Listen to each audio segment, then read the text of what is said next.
Cervesa, oli, vi, carns, pans, embotits, dolços, mels i melmelades, junt amb les tapes de 6 restaurants de la comarca. És el que han pogut degustar els milers de visitants de la 18a Fira Gastronòmica de la Vall d'Albaida, que es va inaugurar dissabte migdia a Benigànim. I creiem que és un cert que la gent de la Vall d'Albaida pugui vindre ací, disfrutar de tot el que fem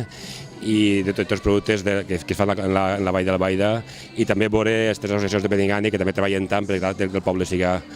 dinàmic i que puguem disfrutar de tots. I és que el paladar no va ser l'únic sentit que va delectar els curiosos en coincidir amb la 7a mostra d'artesans i oficis de Benigànim, que va oferir artesania, demostració d'oficis, propostes associatives, animals de granja, tallers i jocs. Vaig en Rodal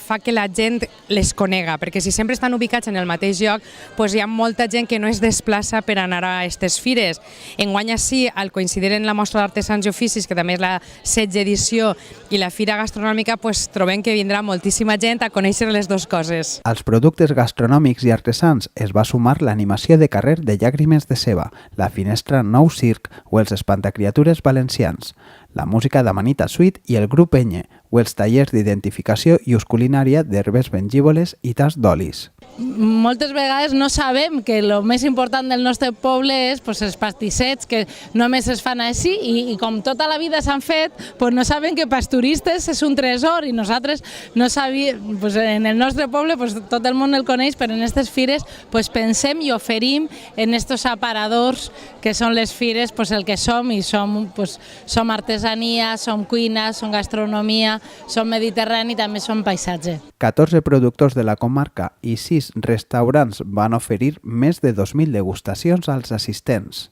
Per la part dels expositors, es vol anar més lluny en la línia d'itinerància i projecció encetada a Bèlgida l'any passat. Podria ser un expositor de cara a altres pobles de la comarca que no coneixen molts productes que n'hi ha en la comarca, i també per a altres comarques, no només per a nosaltres,